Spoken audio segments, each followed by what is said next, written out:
دیکتاتور بر عراق صدام دهیا ماده سلاطاوی لعراق چندین جهن گرنکلر ما کردستان کو مال و ملک خلک کردستان بو کر بود بن کنترول خدا و چندهان کوچکه گران به حال درست کربون و وک نیشان کو کردستان جی ملکویه لدور آمیدیش دنهادا چندین پاشمای کوچکن وی دیکتاتوری لی دیارن لی بتنه او کوچک ماینه کابل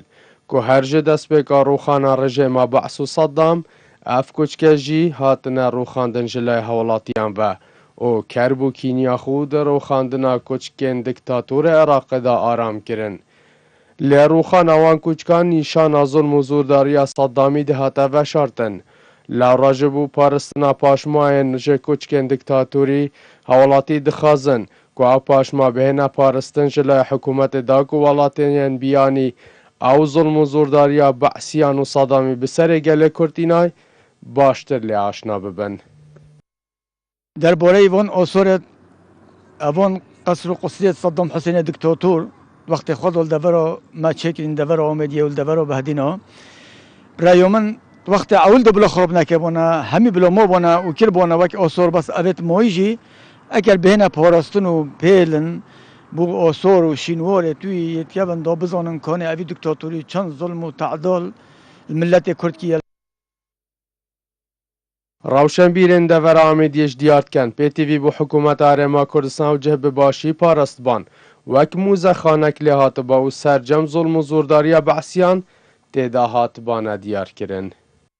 یا گرنگه که حکمت هرما کردستان حول بدد اوان پشماوا موجم بکد وکو جهت که یه اثری بمینن دیسان حکمت جی خلق جی دی استفاده لکد بو وکو جهه که گشتی گذاری خلق بهت تماشای بکد که اف جهه چه بیم ید که بین پشت نفشه که دی خلق بزانید که اوه بو چهار ناوا کرن